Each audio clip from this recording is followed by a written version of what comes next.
G'day guys, the following clip is about the quadratic formula that we need to use when we cannot factorize quadratic equations. Enjoy! The quadratic formula is used when we need to solve quadratic equations, but we cannot factorize them.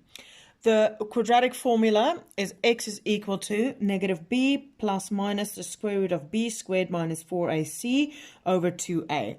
These unknowns we can get from our quadratic equation that reads ax squared plus bx plus c is equal to 0. There's two ways that I know I need to use this formula, and that is if one or more of a, b, or c is algebraic, and the second reason is if I need to give an exact solution.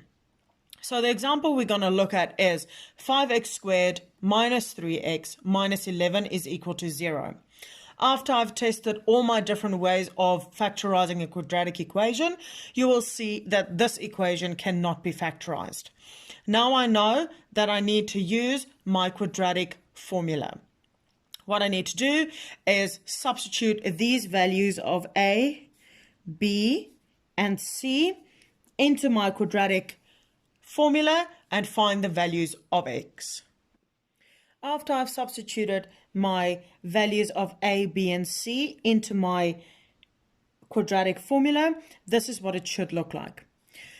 What I always suggest is that you substitute the exact value with its negatives so that you know you're on the right track.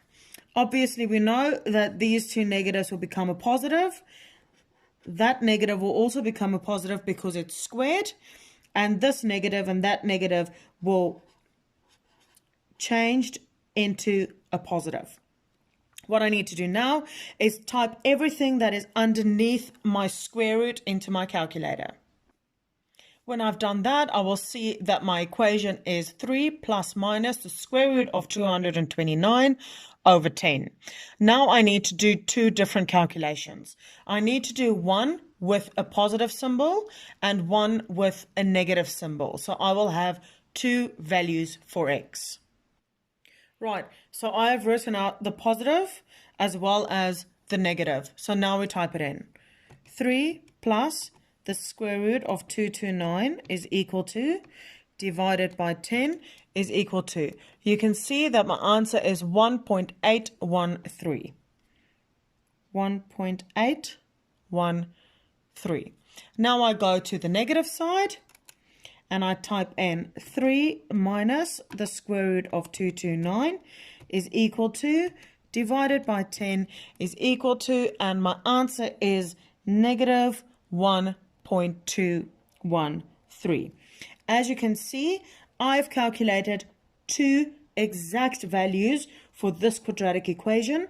Therefore, my answer is x is equal to 1.813 and x is equal to negative 1.213. And this is how we apply the quadratic formula. I hope this clip helped. If it did, please like this video, subscribe to my channel, and share it with anyone it might possibly benefit. If you've got any questions, please leave it in the comment section below, and I'll get back to you as soon as I can. Also find the link to the extension of quadratic equations over here. See you next time. Thanks for watching. Bye.